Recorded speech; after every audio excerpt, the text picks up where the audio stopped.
A good evening, ladies and gentlemen. It is great to be back this evening for round one of our 2025 Alfa Historic Championship. Here to kick things off once again for the AROC Racing Leagues. It is brilliant to be back, as I say. Wasn't always given that we would be back, so a massive thank you to all of the hard work behind the scenes from the likes of Andrew Whitehead, Guy Swarbrick, Greg Young, so many competitors and folks in our group here who've put the work in to make sure that we can go racing once again, and we are in for a treat for this season, ladies and gentlemen. We are going to get some proper racing underway here at Silverstone this evening. We are in our lovely Alfa Romeo 1750 GTAs this evening. These cracking little twin cam cars bored out to 2 litres, around about 220 horsepower as they barrel down the back straight here before we head into Brooklands in just a moment. A fantastic little car here. I've had a quick drive of it so far since we got it back on the server. I've yet to give it a proper go though, but it is a truly fun and enjoyable car to drive. It's a good car for some of our beginners, and we'll get into some of our beginners in just a moment. And it is a fun car as well, as I say. Just look at the body roll as you head through the corners here. Not an ideal camera angle there, so that might be one to tune out of the mod in the coming weeks, because it keeps liking that one. It keeps liking to take a look at the at the rear seat, which is still in position in this car, interestingly. And as you can also see, that much required roll cage here. We've got just over 5 minutes to go in qualifying in this session, the first qualifying session of the season. Is there any surprise who's currently leading it? He is back, ladies and gentlemen, Colin Knieve. It's been a few seasons since we last saw him. Of course, some plenty of silverware really on his shelf from the world of real racing and some of our AROC Racing League's action as well. And Colin Knieve currently does lead this session, 1 minute 5.3, but very close behind indeed is Andrew Whitehead. Andrew Whitehead getting very involved in the AROC Racing Leagues once more after some time out, and not just getting involved out on track, but putting in a huge amount of legwork behind the scenes to get things back up and running. So a massive thank you to him, as I say that he's just a few tenths behind is Andrew Whitehead, as is the likes of Matt Daly and Alan Matthews. In our testing in between the 2 seasons, once we got things back underway, we did see that, you know what, this car, this GTA 1750, is going to provide us some fantastic racing action. We suspect it's really close running because it is such an approachable car, such an enjoyable car to drive. And we can see that indeed. That's an interesting bug that I've only just spotted. I thought it was Colin Knieve's tyres just being a little bit dark, but it seems to be that at certain speeds, the tyres phase out of existence. Isn't that interesting? Look, there they go again. They've completely vanished. When they lock up, it's going to be a really good indicator. When they lock up, the cars, the wheels regain their colour. So that is certainly one to watch out for there. If you see a wheel actually existing on your screens, that means that they've locked up probably. So the drivers can probably use that as a bit of an indicator, in fact, as they head into some of the braking zones that you need to watch out. I will, of course, have a work on the lovely issue that we tend to have. That is that the audio seems to have completely vanished from the engines, and I do want you to hear these lovely cars because they are fantastic sounding engines. These little twin cam engines are raughty intake noise, perhaps only matched by the Boxer in the Alfa Sud, which I got to experience pretty first hand actually at National Alpha Day. If you were there, sorry if I didn't get a chance to say hello, but it was fantastic to see some of you there, folks. And if perhaps you watched along at home as well, you might have heard about the AROC Racing Leagues. Here's more of a taster. But Mike Daly, our previous season champion, got out on a track in his lovely Alfa Sud race car, the Sud Shop car, and took me out as a passenger ride as well. So that was hilarious. What a great noise that car makes. Maybe we'll see a Sud on our screens one day, but I'm certainly not complaining with our lineup for this year. We have the 1750 GTA. We also have the Giulietta WTCR making its return. That is a fantastic car to drive as well. So a real treat for our drivers this season. We've got some good numbers this year, so hopefully we will see some pretty good racing overall. Just look at the way this car just dives into the right-hand bend there, up onto 3 wheels as we head round through what will be maggots on the full layout. This is, of course, our national layout here at Silverstone this evening as we head back down the long straight. 1 minute 5 is going to be a really fast lap here, isn't it, folks? And that has been achieved by 4 drivers so far on these vintage tyres.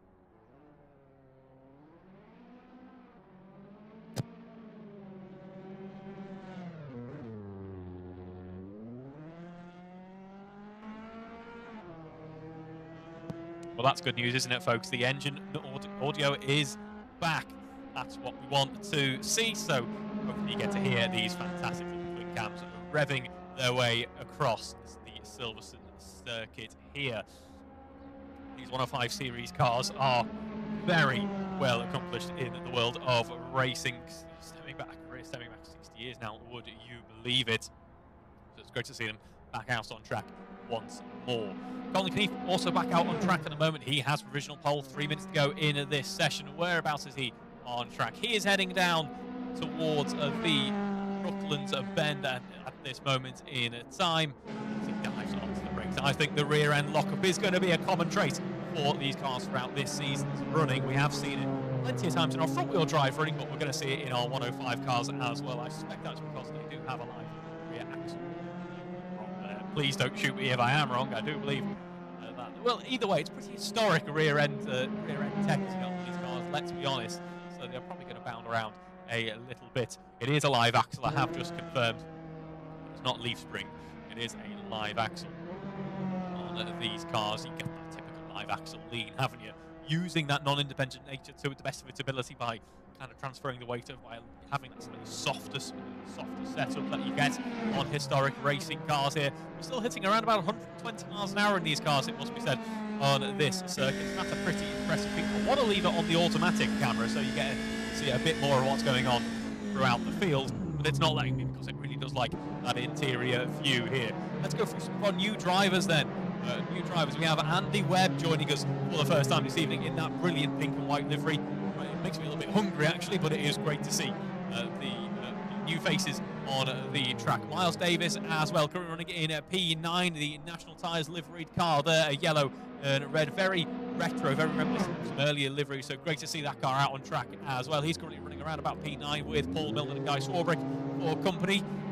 Meanwhile, Andy Webb improving quite nicely there, 106.0 on that last lap, so we still got some competitors improving their times late on into this qualifying session. Let's see what we can do in the final few moments then. We have 1 minute left on the clock, so 1 minute for the drivers to get round on to the start-finish straight to start their final laps. It goes wrong for Andy Webb there as he goes on to the dirt. That upsets the car, lack of grip there, and he ends up abandoning this run. He will make it round though for another attempt if he so chooses. That is what is so enjoyable about a small circuit like this, is that you can get 20 laps in qualifying. And that is exactly what likes of Alan Matthews and Colin Knief have done. Who's going to be heading around next though? It is going to be Miles Davis, the first driver to start what will be the final few attempts here in qualifying. Greg Young for company. Greg Young currently running in at P6 at the moment, and Jack Hodson just behind as we head on through towards the final part of the lap. It comes thick and fast, it does the lap here at Silverstone. This national layout, you run through Cops, then you head up to what would usually be Maggots, and is of course backing around straight onto Aintree. Here, as the timer gets closer to hitting 0, we can see Greg Young getting closer to to Miles Davis there, using him as a bit of a tow, bit of a slipstream there. As we can see, some drivers getting up to around 198 kilometers an hour. Down the inside goes Greg Young. We've already got our first bit of overtaking action of the weekend. That was a brilliant run into Brooklands there for Greg Young. He gained some time. Colin Knief crosses the line. A 105.297 is his best lap of the session so far. Andrew Whitehead is yet to finish his lap. Alan Matthews will be coming across the line next. Greg Young with that overtake on the lap. Can he improve? Let's see. It's a 106.3 to beat as we come across the line. The start-finish straight here comes to an end. It's 106.3. He does not improve, does Greg Young. Jack Hobson 106.4 to finish the session. Miles Davis there, a 107.0, doesn't improve either. Guy Swarbrick comes across the line, 106.7. Miles Davis 107.0. Paul Millman at 107.3. We can have Andy Webb, the final competitors to come across the line here in just a moment. What will it be? It's 106 flat to beat for the pink and white liveried car. He crosses the line, he does improve, a 105.9. It's going to be a fierce battle for the top 5, folks, in our first race of the evening. I'm very much looking forward to that, and I hope you are as well. We're going to get ready for some racing action in just a few minutes' time. Don't go anywhere as we'll hype on the grid for 10 cars worth of battling here at Silverstone.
ladies and gentlemen. Welcome back to the first bit of racing action that we are going to have for this season of the historic Alfa Championship. We're on the grid, just under 30 seconds now until lights out. It's Colin Knief, Andrew Whitehead, Matt Daly, Alan Matthews, Andy Webb, Greg Young, Jack Hodson, Guy Swarbrick, Miles Davis and Paul Millman. Our 10-car grid for this evening. It's running, very much looking forward to seeing what action we're going to get as we run into comps for the first time this evening. Here we go. It's Colin Knief versus Andrew Whitehead. Bit of a historic duo in the world of AROC Racing Leagues as well. Those twin-cam engines getting ready to go. The rear-wheel drive launch here should be pretty good on these vintage tyres. It's 6 red lights on the gantry, and we are away for our first race start, and it's not a good race start for Colin Knief. His return has not quite gone to plan. He tumbles very far down the order because the rest of the field gets a cracking start. These twin-cam engines, they're all about those revs high up. If you bog down off the start, you're really going to compromise yourself as we run through cops. That puts Andrew Whitehead into the lead of this race then. Matt Daly very close, very hot on his heels, up into P2. Alan Matthews runs through in third, but Andy Webb down the inside. This big contact and our first rollover of the evening and our first rollover of the season. Andy Webb, the rookie here for the AROC Racing Leagues, a cracking performance in qualifying and a bit of a spine-cracking performance in race 1 so far. It is Matt Daly going for the lead down the inside. Into Brooklands we go as he takes first place in this race so far. Bit of a lock-up though as he goes a little bit wide as we head through to Losail in just a moment. That gives Andrew Whitehead a bit of a better run here, has more momentum. We're going to be very much side by side. It's Greg Young in third at the moment with a plenty of wheel spin. Look at that. I think his has got a turbo attached to it. Either way, Colin Knief fourth as he's on a bit of a recovery drive. At the moment, we drop down to Guy Swarbrick, and I've just spotted something, and that is the fact that Paul Millman has now become Colin Knief's teammate. Matt Daly, though, heading into cops. Compromise running through Brooklands, but he's making up for it now as we head up into cops. The camera seems very lazy here at Silverstone, folks, but Matt Daly just about losing out there because it's Andrew Whitehead with the upper hand. A better run through cops in the end. Keeps the higher speeds running very high indeed. This national circuit is all about momentum, and Andrew Whitehead is using that to his advantage as we head down the Wellington straight once more. Matt Daly, though, jumps in behind, uses the slipstream effect to try and gain as much speed as possible. We've completed our first lap. Now we're going to get our first true racing lap here, folks. As we know, already we can see down the inside looks. Matt Daly, no ABS on these cars, though. They are proper historic racers. That means that Matt Daly is going to be very much compromised if he goes too steep on the brakes, and that's exactly what he does. You can see that front axle locking up. That ruins his tyres, ruins his run, and he loses out to Andrew Whitehead this time around. We jump a little bit further back, though, to see Alan Matthews. Alan Matthews, who gets it just a little bit wrong on the exit of Losail, is under pressure now from Paul Millman in just a moment. Paul Millman having a bit of a quiet qualifying, but more than making up for it in the race now.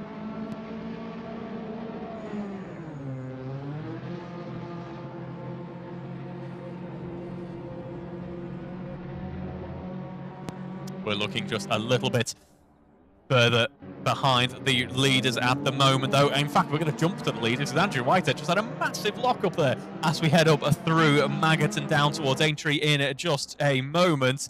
He needs to be careful that he avoids that sort of thing, because any more issues like that, he's going to be very much under pressure. But I don't think Matt Daly's all that concerned about Andrew Whitehead at the moment. I think he's much more worried about Greg Young. Greg Young has had a great run as we run down the Wellington straight and into Brooklands in just a moment. It's now putting that pressure on Matt Daly, but let's not be too easy to forget Colin Knief, though, because Colin Knief, here he comes down through Brooklands. He's caught right up to the top 3 here. Remember that poor race start? I don't think he has. He's pretty much forgotten it by now, as now we can see a bit of a split forming up in our field. There's another rear seat of a GTA 1750, just in case you wanted it, as Guy Swarbrick is starting to be a bit of a cork in the bottle for the lower midfield in this race now. We've got Alan Matthews just behind Paul Millman, just behind him, as well as Jack Hodson and Andy Webb are just behind as well. Andy Webb, interesting to see how he gets on. Andy Webb is back up into P9, so he's still, let's see what his times are looking like. He's still in the 106s, okay, so no major ill effects from that rollover. That's what we like to see. He's actually very lucky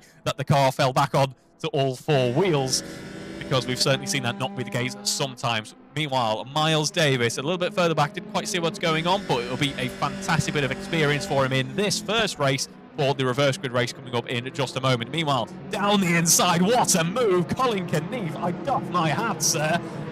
He goes into Brooklands, down the inside, pretty much on 2 wheels by the looks of it. Goes a little bit deep into the corner, has to give up the position momentarily But here we go. It's going to be Greg Young on the run out of Losail who takes that position back, having a fantastic run in the red and white liveried car. The classic Halford's orange and black, though, bringing a strong charge, a strong recovery here. I'm actually posting a purple Sector 1 in this first part of the race. Look at it bounding over the bump stops there as we head through Copse. 2.5 seconds is the gap between P4 and P1. Such a short lap here. Colin Keith up into P3. Matt Daly now is his next target. Can he rest easy? No, I don't think he can. Greg Young certainly does have the pace. Not quite matching his Sector 1 performance of Colin Keith. But Greg Young, I do think, has had an issue. Our first commentator's curse of the season, folks. Greg Young's had a major off. He's back underway. He's running in P4 at the moment. And in fact, there's plenty of collisions going on. Alan Matthews, Guy Swarbrick all up involved in that one. Guy Swarbrick is able to continue on, is dropping down to P8 though. Paul Millman is in P7, putting pressure on Jack Hodson at the moment, using that slipstream as we run down towards Brooklands here. Echoing his every line is Paul Millman, looking very composed, or as composed as one of these GTA 1750s can realistically be. What a fantastic little racing car. This is just a proper spectacle. I do hope you're enjoying this, folks. Get those comments in on YouTube. Do tell your friends to watch if they aren't already, because this is some fantastic racing action there as Paul Millman is running up in P7 at the moment. Guy Swarbrick is looking a little bit out of sorts. Let's hope he can recover and get back underway. Meanwhile, we have Andrew Whitehead, who had plenty of challenges for the lead at the very start of this race. Is just looking that little bit more comfortable at the moment as we run on through towards the second half of this race in a few minutes. Still plenty of racing action to go, I should add. No change in format between this season and last season for the racing. It is 25 minutes plus a lap, and on the second race, your top 7 is reverse grid. So all the same games to play for. There no change as well in terms of strategy. These cars, they're going to be sat on the vintage tyres all season. By the looks of things, well, apart from Andrew Whitehead's car there, not sat on any tyres at all. It's completely vanished in terms of his tyres, because occasionally they turn into hovercrafts. Never mind, we go on board with Matt Daly now. This is a battle we're familiar with, isn't it, folks? Those of you who were watching around about 4 or 5 years ago, I can't believe I've been commentating the AROC Racing Leagues for that long. Where does time fly? It's Matt Daly versus Colin Keith as we head down towards Copse. It's a great run for Matt Daly, who gets the nose out in front before we head into Copse. Keeps Colin Keith at bay, goes quite wide into Copse, though. He needs to be careful of that. The traditional touring car line, of course, and Colin Keith keeps that tighter line, keeps the momentum up, keeps pointing in the right direction as we head in to the entrance of Maggots there. Oh, the back end stepping out for Matt Daly. That's what we like to see, a bit of classic Alfa drifting action. And Matt Daly loses the position there as a result. Colin Keith keeping the nose clean, keeping the car pointing the right direction, but Matt Daly definitely winning out in terms of style points overall there. It's our top 4 then, currently occupying the first 10 seconds of the lap. Separated by only 10 seconds are these 4 cars. It's Alan Matthews running in P5 at the moment, separated between himself and Jack Hodson by around about 1.2 seconds.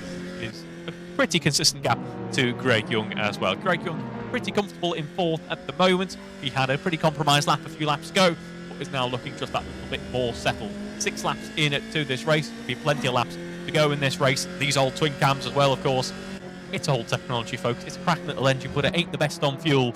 On a lap here, which is, a lot of it is wide open throttle. I suspect fuel loads are going to be quite high. What does that mean? Well, now we get to talk about some technical chat. Are you all awake, folks? Here we go. Those fuel loads are going to be pretty high, which means at the start of the race, the car's going to be just that little bit slower. As they can progress through the lap, what you're going to see is those times improving as you progress through the race, rather. Those times are going to be improving. The car gets lighter, pretty substantially lighter, in fact. What you got to remember as well is that these cars are very simplistic. They are very lightweight as they sit. They're an empty shell pretty much, apart from the rear seats, as we've discussed. And these cars are naturally light anyway. They're old school cars. They are very light indeed. So that means that a full tank of fuel makes up a lot of the percentage of the mass of the car. So as they get lighter, we are going to see those times change. Also worth noting that these vintage tyres, at least from the 2 or 3 laps that I've done, they don't seem to immediately fall off, which is not a given when it comes to me and racing tyres. I tend to destroy them. These vintage tyres, I suspect, are going to be a pretty hard compound, pretty old school. They probably take a fair beating as they slide their way through the corners. So I don't think we're going to see major tyre drop-off, although I am more than happy to be corrected by our drivers throughout the season. do get those messages in, folks. I am paying attention to what's going on in the YouTube chat. I am paying attention to what's going on in the WhatsApp as well. So do get those questions, those queries, those tellings off to me in, because they will be taken on board. Fear not. Those of you who are new to the AROC Racing Leagues as well, great to have you along. But another point of admin as well. Weather conditions for this season are going to be nice, clear, and consistent. A bit of a difference to what we're going to be seeing in the world, outside in the real world of racing as well. As obviously the summer months have drawn to a close, things are going to get colder, wetter. Your tracks aren't going to be quite as nice and enjoyable to drive around as they are here. So why not get involved to the AROC Racing Leagues? Because we've still got some sunshine. Let's have a look at how other people on track are doing now. We're 10 minutes into this race. It's Alan Matthews who runs in P5 at the moment, just ahead of Jack Hodson. Paul Millman in P7, Guy Swarbrick in P8, and then we have our rookies here, Andy Webb and Miles Davis as well. Great to see Miles along here. Another cracking looking livery, I must say. The likes of Andrew Whitehead, Paul. There's too many people to list. Have done a brilliant job this season of getting everything underway. I've seen some great shots from Greg Young as well. Didn't actually get to catch up with Greg at National Alpha Day this year, although I did spot his car, which was very nice indeed. Here's Giulietta. Obviously, Greg with his 939 Corsa Prince. He's driving for the 939 Corsa team. So that's the link there. He makes some fantastic kind of diagrams, posters, or whatever you'd like of that sort of thing, of classic and some modern Alphas as well. Great pieces of art to hang up on the wall or to have around the house. So great to see the 99 Corsa team represented here in this historic Alpha Championship. Next week, of course, we'll be jumping in to our Giulietta TCR Championship as well. Our touring car running will be resuming next week. The racing format hasn't changed, not only in terms of races, but we'll have one championship 1 week on the Wednesday at 8 p.m. That's when the stream will start. And we'll have the same next week as well with the other championship. 8 p.m. is when you want to tune in to these streams, folks. Do tell your family, tell your friends to get watching along, to enjoy some racing action, to support you along, to watch you with the highs and lows of racing, whether it be an or unexpected podium rather, or a rather hilarious rollover, whatever it is. Get your family along to your family, your friends to watch along. 13 minutes to go in this race. Andrew Whitehead still leads, but Colin Knief is closing down that gap as Guy Swarbrick finds a way past Paul Millman here. Paul Millman, who's borrowing Colin's car. It's Guy Swarbrick who has got past into P7. Guy seems to be getting along with these cars. There are certainly cars that Guy has enjoyed driving more than others. And I'm sure Guy will be looking forward to getting his teeth into the GTA 1750. I should add as well, we saw late on last season, despite Guy's best efforts, a few moments where unfortunately Guy did have to drop out of the action, as Paul Millman looks to have done so there. He's come to a stop. Now, I'm going to guess that is due to lack of fuel, if anything, because that was pretty immediate. I wonder if that car was still on a quali fuel load. We might have confirmation of that in a minute, but that's what it looks like. That promotes Andy Webb up into P8, so a decent recovery, all things considered, for Andy, as he is now looking to mount a charge against Guy Swarbrick. Guy Swarbrick did have to drop out. I had a few technical difficulties late on in the season. As I say that, Andy Webb, well held. I thought for a moment that was going to be one of those perfectly cut screen moments where we just see someone veering off into the wall. But either way, Guy Swarbrick, Andy Webb able to continue on. Guy's had a new PC setup, I believe a new VR setup, or no longer using VR, whatever the case may be. And he is hoping to have a bit more reliability in the car this year, I suspect. I should add, and it's not going to be his fault, if he is slower, and I know he did complain about this, and I think it's just, his cars aren't raw carbon anymore. His GTA 1750 isn't carbon bodied, his Giulietta isn't carbon bodied. It's this rather lovely kind of pale dark blue shade, which is very nice indeed. It's pastel kind of dark blue. Massive fan of it, looks cracking on the GTA 1750, but his cars aren't carbon. His weight advantage has disappeared. So Guy Swarbrick runs in P7, Andy Webb in P8, Miles Davis up into P9. What a shame for Paul Millman having to drop out this early on. Let's have a look at our front runners here in this race. We have crossed the halfway point in this race one, the first race of the evening.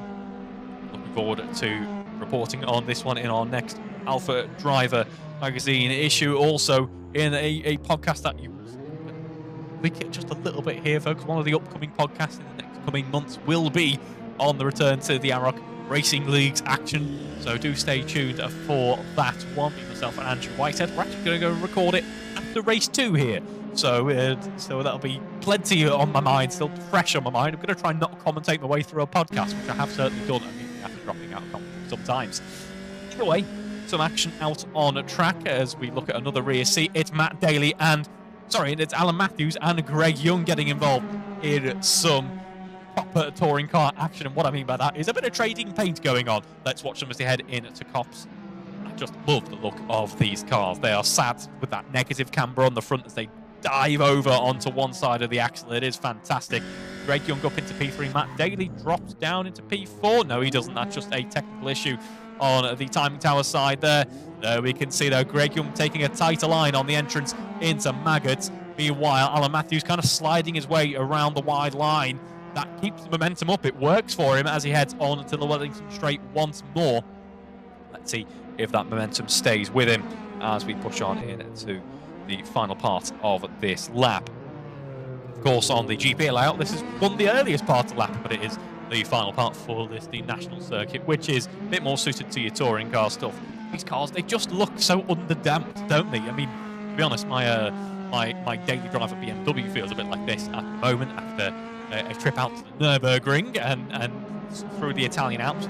Lovely classic roads around Monaco, Italy, and as I say, a few laps at the Nürburgring as well. Certainly finished off from shock absorbers. Now I am very familiar with the bump stops, and I suspect our drivers are as well here, because look at the way they lean. I'm going to remark on this throughout the season, I suspect, so get used to it, folks. I've already had my first slip-up of the season by calling Alan Matthews Matt Daly, because I see Matt and then I immediately think of Matt Daly, even though it is Alan Matthews. So let's get the bingo cards going, folks. Let's see how many times I can do that in one season. 10 minutes on the clock, or 10 minutes past on the clock. We're now into the final third of the racing action for this race. And we've had this kind of looming battle going on. There's been a big shunt for Guy Swarbrick here. Andy Webb and Guy Swarbrick do come together. Where is that out on track? That is heading into Maggot and around the right-hander into Aintree there. Andy Webb's up into 7th, Guy Swarbrick's in 8th, and under pressure from Colin Knief, our first lapped driver potentially. Here we go, having a look down the inside. It's always bad to see collisions between laps. Oh no, sorry, it's Paul Millman. Paul Millman looking to unlap himself here. He's more than entitled to do that. He darts down the inside, a bit of a lock-up into Brooklands. They go in tandem pretty much. And here we go, right on his rear wing. Well, if he had a rear wing, here's Guy Swarbrick as we exit Luffield now, heading down towards Cops in just a moment. Andy Webb in P7, Guy Swarbrick in P8 with a pretty substantial amount of damage on his cars. Now, as you can tell, his car doesn't really carry any damage, any downforce rather, so I doubt that will matter all that much as we head through Cops here. Paul just runs a little bit wide, as does Guy Swarbrick. Just not quite as wide, and Guy Swarbrick takes a position back. He's going to have to work a little bit harder. Is Paul Millman, who wants to unlap himself, and that is what we like to see. Well, Andy Webb deciding, you know what, I think that decision, that collision could very well have been my fault. There are no stewards' decisions to be made in this series. There are no major penalties or anything like that. We're all friendly. We all want to have some nice, clean racing. So there was no obligation from Andy to do that. He's just done that as a show of true sportsmanship there. So that's very kind of Andy Webb there to slow down. He's held his hands up and decided, I think that was my fault, and has let Guy Swarbrick back pass. He's going to have another opportunity to have another go in this final part of the race now, so no harm done there. But I do want to have a quick chat about what's going on at the front end of the field. The true answer is, well, not that much really as it stands, but Colin Knief is starting to mount a charge against Andrew Whitehead now. Andrew Whitehead's best lap of the race so far, a 105.5. Colin Knief's a 105.4. And do you want to know when that was done, folks? That was done on the previous lap. Colin Knief looking a lot faster at the moment. Well, I say a lot faster, about 0.3 of a second faster per lap than Andrew Whitehead. Trying to close up that gap, but Andrew looks to be responding to that charge at the moment. That 1.5 second gap has built up to a 1.9 second gap as we come towards the end of this, the 16th lap of the race. Starting lap 17 now as we barrel in to the right-hander of Cops. Colin Knief is going to have his work out for him because Andrew Whitehead is looking oh so strong. Colin, of course, on pole heading into race 1. He just slipped back at that very first part of the race. and we're actually setting a purple sector. As I say, the fuel load's going to get lighter. These cars could well be getting quicker. We are seeing times that match qualifying, folks, in the race. So, very impressive running indeed from our top-end drivers here.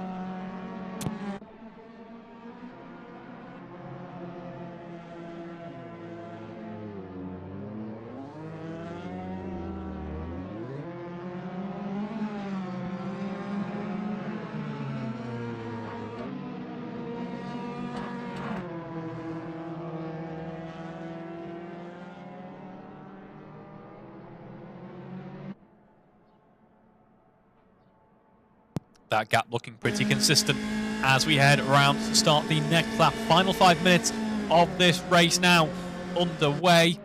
And just look at how direct the inputs of that car are. It doesn't look very understeery at all. It might be feeling very different in the cockpit, so it'll be interesting to hear from our drivers, but it certainly looks pretty planted overall, does this car. Looks like a very enjoyable machine to drive.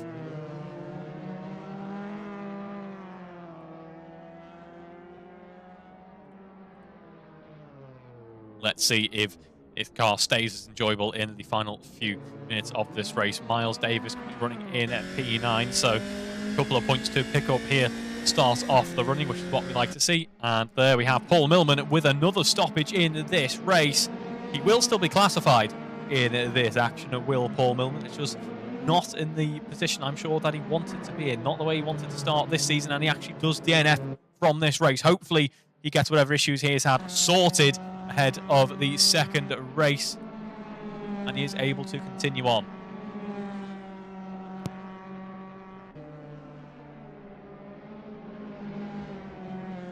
Apologies for the seemingly sudden onset of lag here, folks. I'm not seeing anything in my streaming kind of setup so far, so hopefully that rectifies itself in just a moment. I have no idea, literally no idea what could have caused that. It seems to be all fine on my end, and yeah, that's certainly an odd one. So we will push on in this final part of the race. I think it has picked up and sorted itself out now, which is what we like to see. But 2.5 seconds is the gap between Andrew Whitehead and Colin Knief. Andrew Whitehead controlling this race very nicely indeed.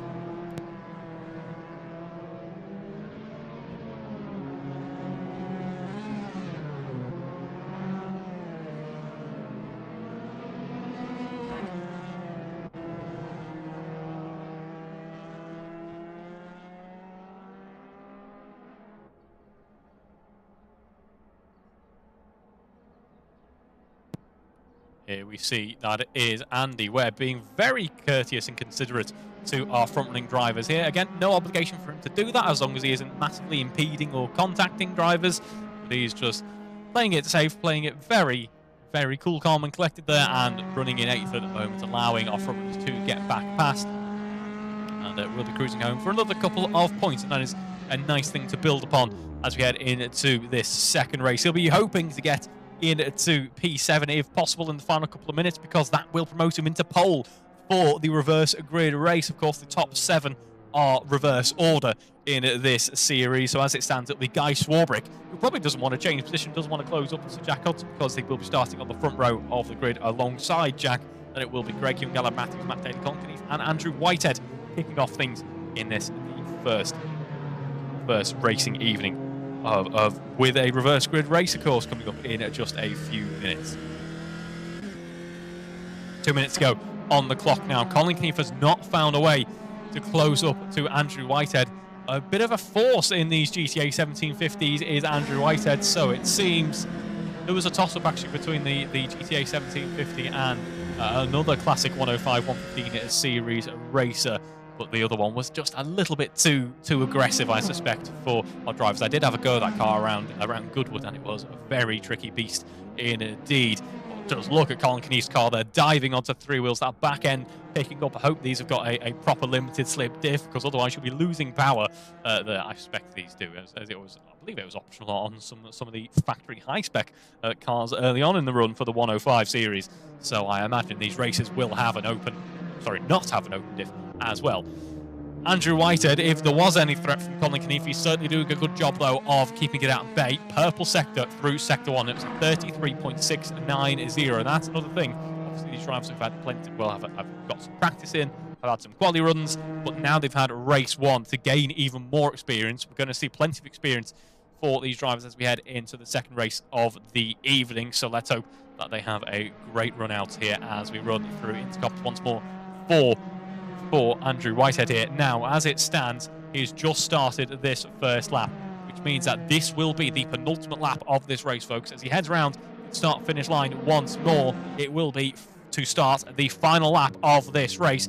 A race which has been pretty well controlled by Andrew Whitehead, all things said. Colin Knief, his nearest rival out on track at the moment, has closed up, though, as we head on to the Wellington Straight. This could be the massive final charge that Colin Knief needs to take back the lead, which he gave up on the race start. It's taken 25 minutes, but it could all boil down to this, folks, as we run into Brooklands here. 0.3 of a second separates the two as we run through the left-hander. Colin Knief takes a tighter line on the inside, gets a better run around the outside, but able to defend from the inside is Andrew Whitehead. It's a guess of who could it be coming out here. There's contact between the two. A little bit of tagging there. The back end steps out for Andrew Whitehead. And Colin Knief recognised that, is very courteous, does back off. Could that be the end of his charge for the lead of this race? It's a 1.8 second gap. He'd do well to close it up on now, but it's the final lap of this race. And that's not ideal at all for Matt Daly. We just saw a very brief glimpse of a car on its roof. 25 minutes of clean running, and it all goes wrong for Matt Daly on his roof and starting this championship charge on the back foot. He will be classified, but he will be far down the order, will Matt Daly. That is not ideal at all. That promotes Alan Matthews into third place. What a great start to the season for Alan Matthews with another podium under his belt. We're going to go on board, though, with Andrew Whitehead as he heads down the Wellington Straight once more. A bit less pressure on him. Matt Daly's able to get back out on track. That's a good thing to see, and will actually start the reverse grid race on pole as it stands. That is very fortunate for Matt Daly there. A bit of a commiseration, I'm sure, but Andrew Whitehead heads round the final corner now with a late race charge against Colin Knief, but it was too little too late for Colin, unfortunately, and it's Andrew Whitehead who started this race, perhaps not thinking he'd take the lead, but with a great drive, a great clean drive. We instead get to watch his rear seat come across the line. What is this camera doing? There we go. That is going to be Andrew Whitehead coming across the line. Colin Knief in P2. Alan Matthews rounding out the podium in just a moment. Andy Webb comes home on his lap there, comes home P7. Matt Daly comes home P8. And there we have Alan Matthews coming home in P3 to round out that podium. It'll be Greg Young in just a moment. Here is Greg Young. Here's Miles Davis crossing the line as well. Then we have a small wait for Jack Colton to bring it home in P5, followed by Guy Swarbrick, who was going to start this reverse grid race in P1. He'll now be starting that in P2 because it's going to be newcomer Andy Webb on pole for race 2, the reverse grid race. That could be very exciting indeed, folks. So I'm very much looking forward to seeing what goes on there. Do stay tuned. After a few minutes break, we will get ready for our first reverse grid race of the season.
Well, here we are on the grid, ladies and gentlemen, ready to go for race 2, our reverse grid race this evening.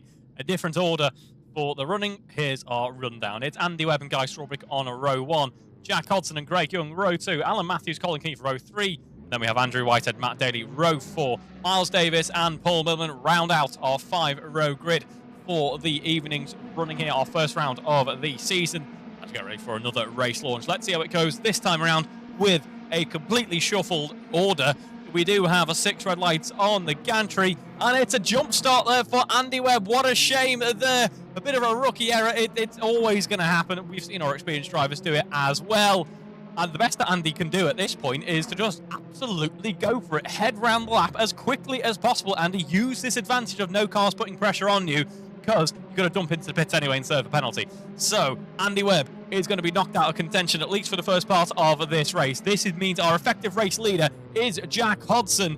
And it's a big bit of contact between Jack Hodson and Guy Strawbrick there. That slide started early on in the corner, and it continued on as we got closer to Aintree. A bit more contact between Alan Matthews and Colin Keefe there. That now means that Greg Young is our effective race leader. Great start, though, for Colin Keefe there. Andrew Whitehead embroiled in a bit of action, obviously, in the first couple of corners. Early on the brakes, though, goes Colin Keefe. Was that early, or was it just perfectly judged? It was perfectly judged, folks, as we see Matt Daly and Alan Matthews going deep into the corner on nice, comfortable start to race 1, rather opposing the start we've had to race 2 here, folks, because we can see Andrew Whitehead just running in P6 against Alan Matthews here as we head around Losail to start the next lap of this race. We're going to go side by side between our 2 drivers. One is white and green, one is white and red, as we head into Cops once more. Later on the brakes goes Andrew Whitehead. Matt Daly just in front there in a P4. There is Andy Webb. He's yet to serve his penalty, but has lost a bit of time to the cars behind. Greg Young is now running in at P1. Colin Keefe is in a P2, and there is Andy Webb heading around the outside of Maggots as we run further into the race. Now it's Greg Young with the race lead. Colin Keefe making progress and up into P2. This could be his opportunity to take that race win. Obviously, his nearest rival, his closest rival, his biggest rival in race 1 was Andrew Whitehead. And Andrew Whitehead is currently otherwise occupied down in P6. This means that Colin Keefe can be pretty confident that he's at least going to be able to give a charge against Greg Young. The big question is, though, what can Greg Young do now that he's been released and is in the lead of this race?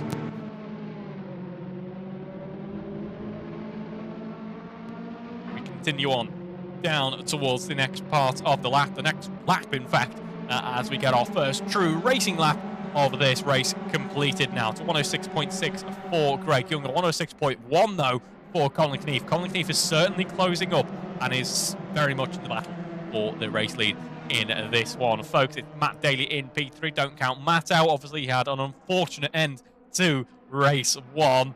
He'll be hoping to make amends for that and get some more points on the board. It is Miles Davis up into P7, though. It's going well for Miles this time around, and that is Andrew Whitehead. Race 1 victor. Doesn't carry that momentum, doesn't carry that look on through into race 2. And this is what I mean, folks. This season is going to be brilliant. We've got a close field, and we've got some truly energetic, unpredictable at times cars.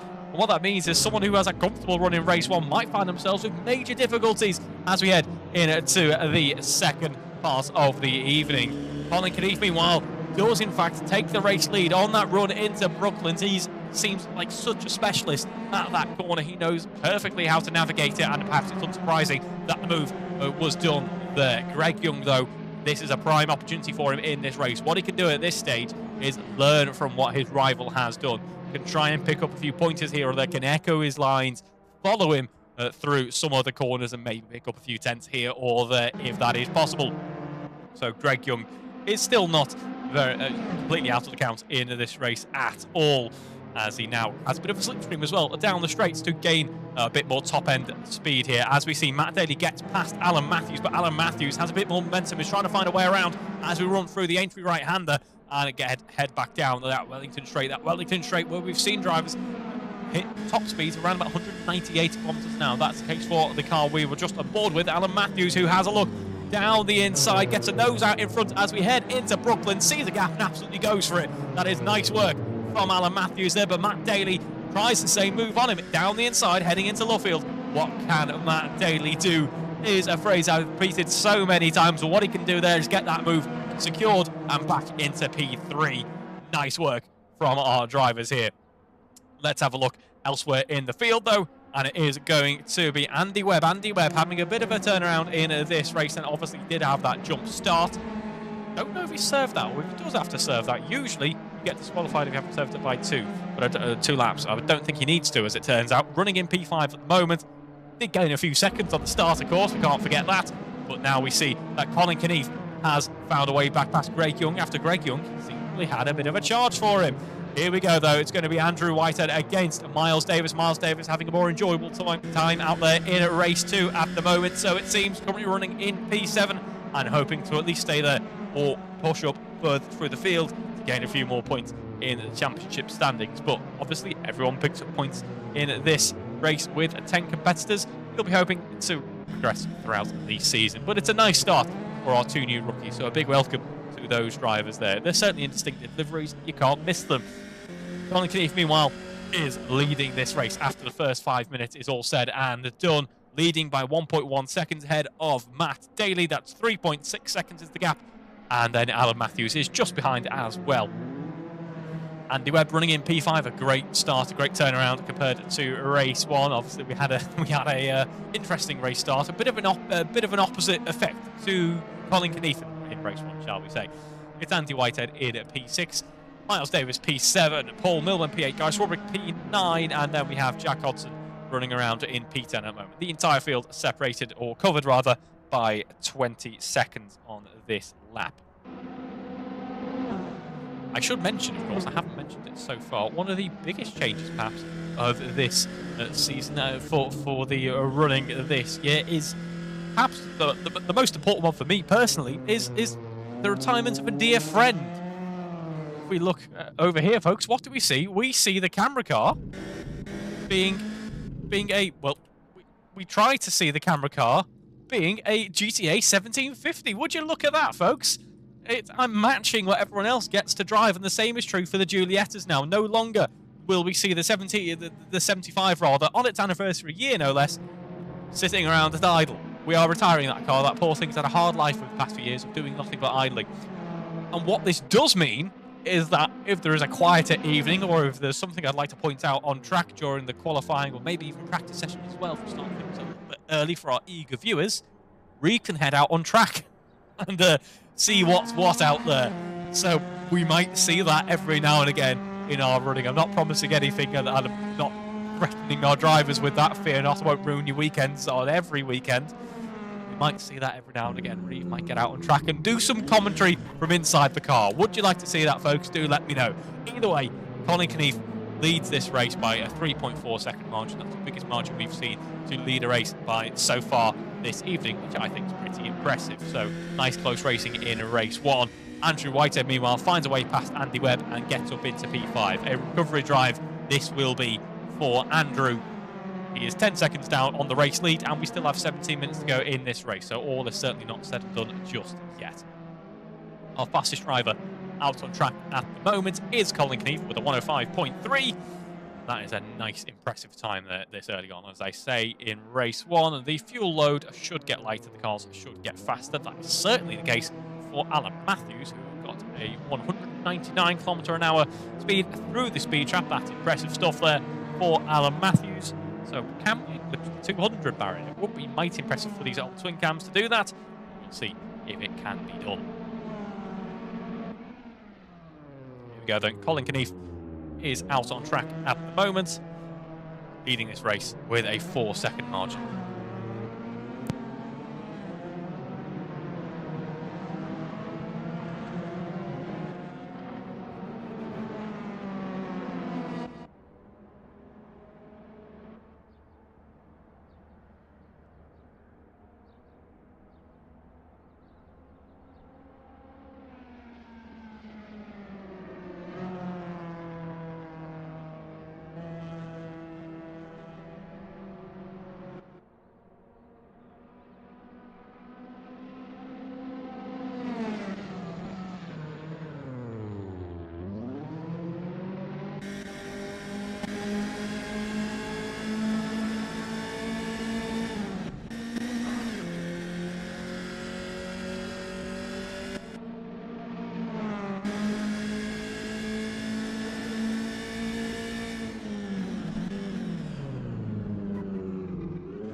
9 laps into the running so far, and Colin Keith looking pretty comfortable out there. 6-second margin is now the margin between P1 and P2. It's a little bit closer though between Greg Young and Matt Daly here. Matt Daly currently running in P3 and a little bit slower at this moment in time than the car in P2.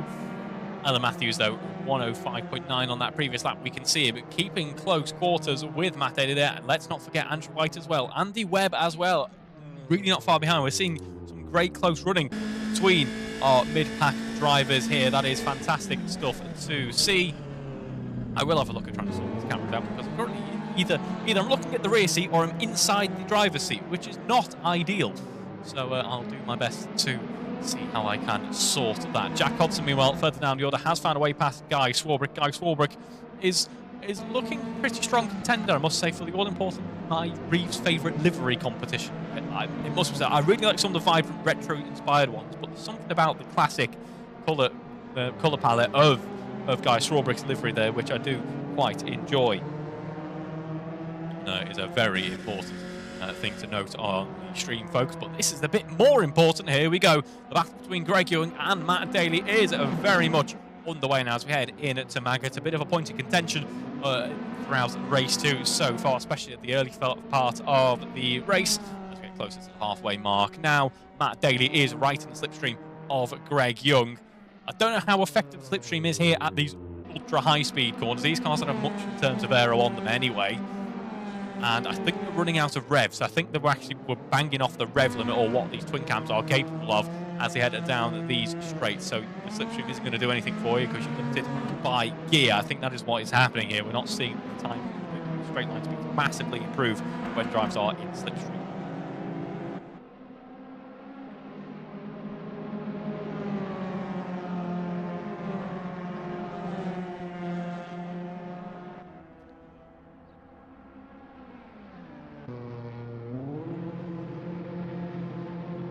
Here we go, though. Greg Young keeping control of things at the moment. That last lap, 106.4, Matt Daly 106.2, so slightly slower for Matt Daly. He's actually registered as having a pit stop. Not sure if he just got close to the pit entrance or something I missed there, but there we go. Deep into the corner goes Greg Young. That's running into Maggot there. Matt Daly keeps it cool, heads down the inside and takes P2 in this race. Nice work from Matt Daly there. I suspect, though, Greg Young's not going to let that one go easily. And here he is, side by side, gets a nose out in front as we head into Brooklyn. Should have the defence here as long as it doesn't go too deep on the brakes. If anything, it goes a bit early, and Matt Daly's one who goes later. But he keeps it composed, does Matt Daly. Doesn't go too deep into that corner, doesn't fall into the trap that many a driver have fallen into before. And it's Matt Daly who heads into P2, maintaining that second position. But it must be said, Greg there with the run out of Losail, looking very strong indeed. What's this battling done as well, folks? It's allowed the likes of Andrew White to close right back up. It has, as they slow themselves down with the battle again. Now this two-way fight for the podium becomes a three-car battle for P2. That's what we like to see. Greg Young goes wide, goes too deep into the corner, running through cops. It's Matt Daly who takes P2 for the time by time, but is in a bit of a GTA sandwich here as we now run into Brooklands. In all of this, Andrew Whitehead gets a clean run as we head into the inside of Maggots there, and it's now Andrew Whitehead who leads this three-car battle on to the Wellington Straight once more, but Matt Daly with a great run out of Aintree. This is bringing Alan Matthews and Andy Webb into it as well. Here we go. Matt Daly has the outside line here. That's very brave to get it done on the braking there. Can he do it? I think he's going to give it a go, folks.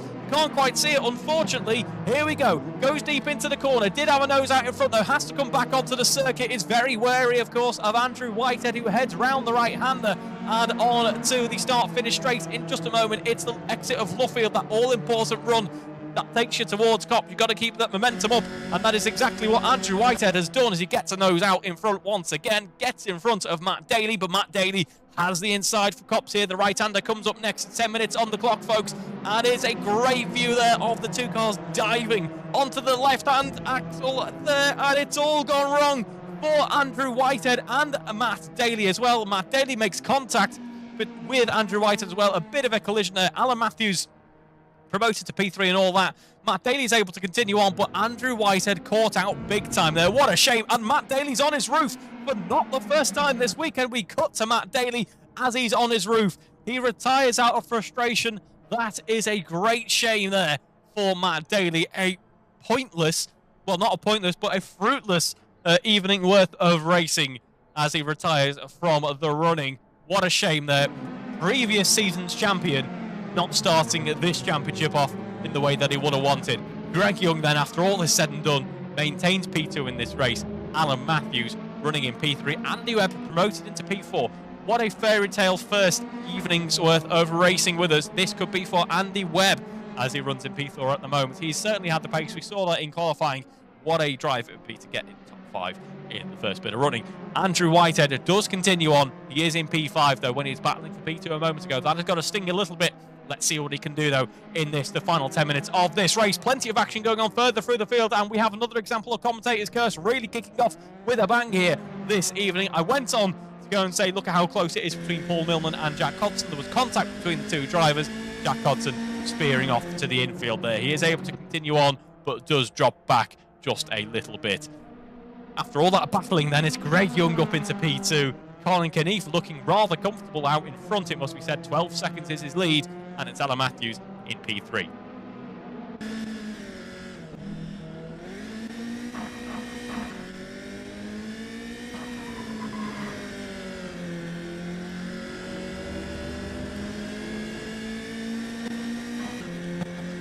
Apologies if you heard me frantically button smashing that. I was trying to fix the auto switching camera there so we get some more interesting perspectives.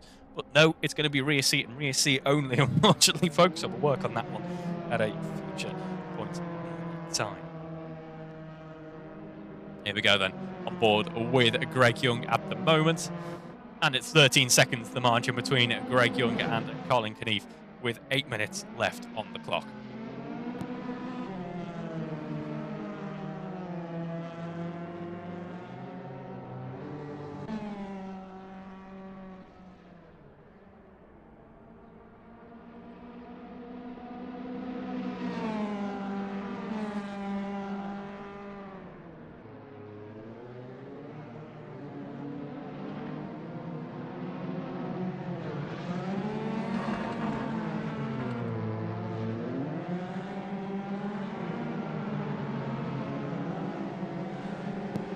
Gap is closing though between the lead of this race. Colin Knief potentially having some issues on this lap. That was a 1:11 on that last lap. He has recovered from it though, which is what we like to see, and he should continue on with no major issues, but potential problems looming. Let's see how he gets on in the final 5 minutes of this race. Great start as well for Miles Davis. Race one, a bit of a race to forget, but he's found his mojo, found his groove by the looks of things. That best lap of the race so far, a 1:06.5, running in P6 at the moment. Be a great start to the evening's running for him. And there we just got a glimpse, I think, of some of the issues that drivers have been facing this evening. It didn't go wrong for Miles on this lap, but we saw, as you ran through props there, took a bit of the sausage curb. Car was very much up on two wheels and looking quite eager to roll over. Centre of gravity of this car, certainly not the lowest. And we have seen cars pretty easily convinced to roll over. I wonder if we're going to see that continue on. And we might see a few more instances like that.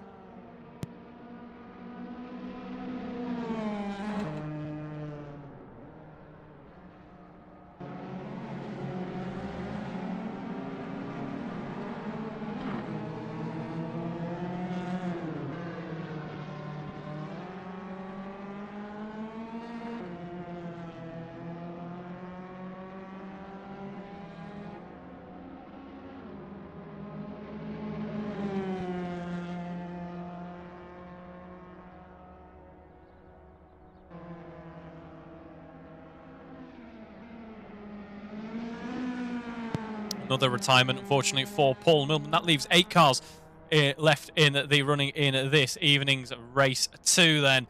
Colin Knief still leads by 8 seconds. Alan Matthews running in P3 at the moment. Kind of put some pressure on Greg Young. Another podium on the card here for Alan Matthews. That will be great to see. A great way to start his season. Here we go. The Andy Webb running in P4. And as I say, what a drive it would have been for him.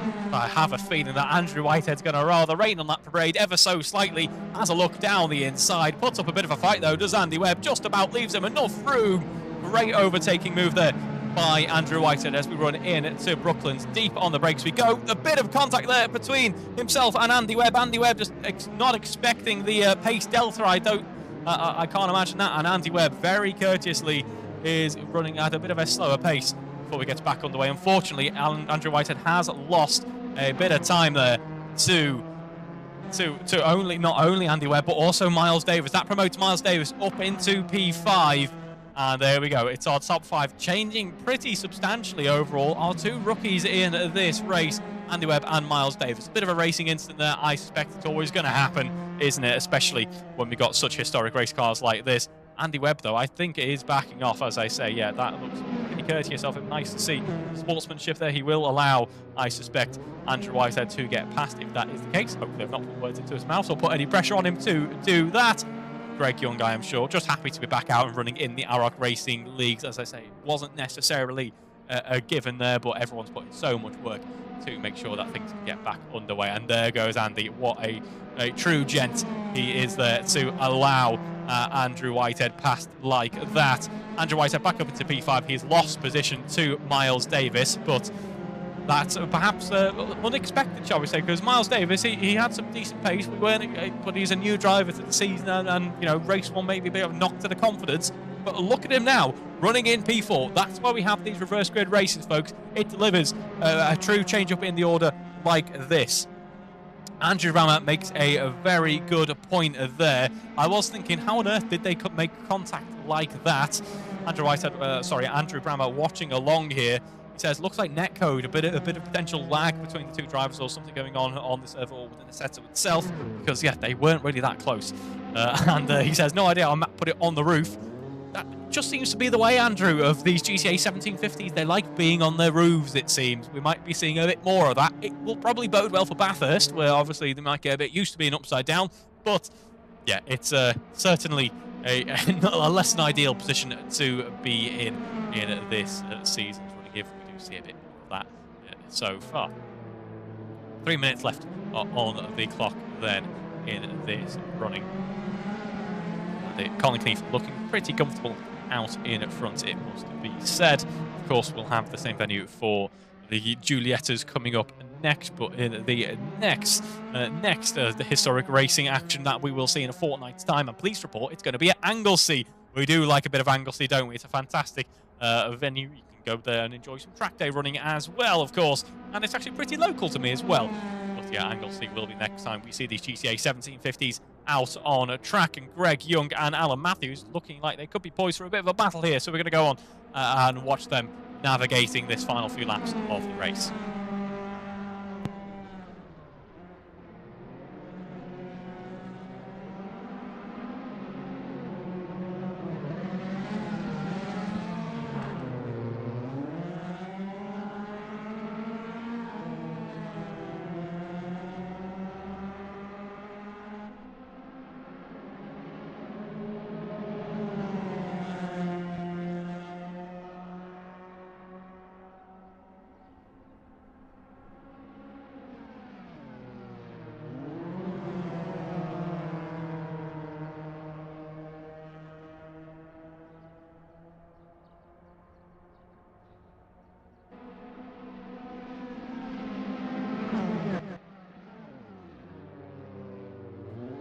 Here we go then, the battle is hotting up. 1 minute is the gap.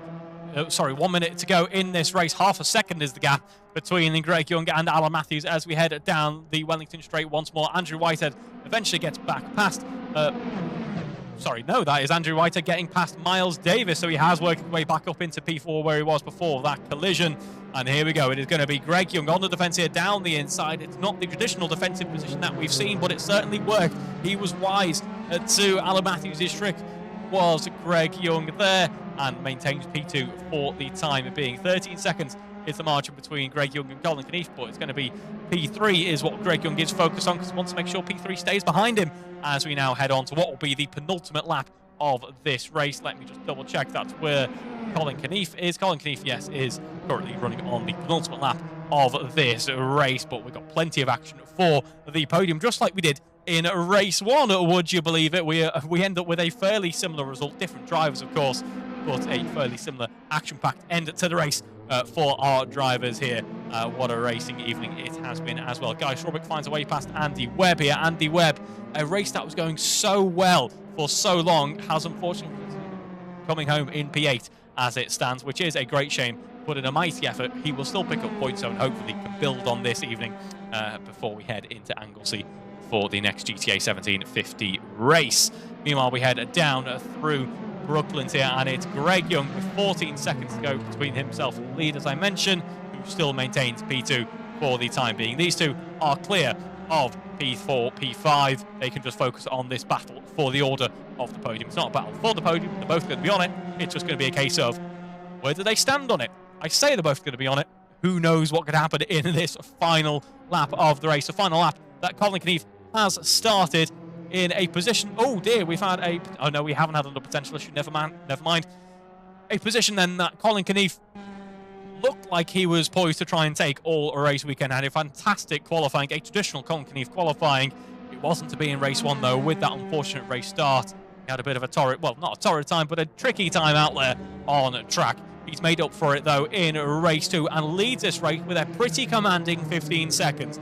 If he has started the season as he means to go on, he's going to be a very happy man in 12 rounds time, that is for sure. But he heads round Losail for one last time this evening, jumps back onto the throttle, allows that twin cam to roar, and is going to be our race two victor as he weaves in celebration, takes the top step of the podium. It is Colin Knief who brings it home to take the race two victory. Congratulations, Colin. Up next then, it's going to be Greg Young, unless Alan Matthews can get any very brave late moves on, but he can't here as we head on to the start-finish race. Greg Young brings it home to take P2, and rounding out the podium, it is Alan Matthews as well. A fantastic battle in the end between these two drivers. Bit of a wait once more, and an unfortunate kind of up and down race, shall we say, but Andrew Whitehead, after victory in race one, will bring it home in P4 for some more solid points. And then Miles Davis, our rookie this evening, brings it home in P5, a top 5 finish. He has to be pleased with that one. Our rookie's doing well overall this evening. Let's see what else they can do throughout the season, as we have Guy Srawbrick bringing it home in P6. A fantastic start to the season for a guy there. Some decent points on the board overall. Jack Hodson bringing it home in P7 in the end. Bit of a quiet race overall for Jack, but good to see him getting a couple of points at least, and hopefully we'll see more of him of this season as well. And Andy Webb, a couple of unfortunate issues late on, but that does not take away from the fact that he had a really good start to this race to this evening. And that does in fact bring an end to our racing action this evening. We've got no Victory Donut, got no Matt Daly, that's probably why. Oh no, Jack Hodson delivering the goods here. Thank you very much, Jack. Teach our rookies what they need to get well versed in some Victory Donuts. But a big thank you all for tuning in. A big thank you to everyone behind the scenes who got us back underway racing. I'm really excited to see what these cracking GTAs can do over the next 11 rounds. Of course, we've still got 12 rounds of Julieta action as well. Hope you've enjoyed watching this evening so far. Let's see what more action we can get so far this season. Thank you very much for watching, and a good night.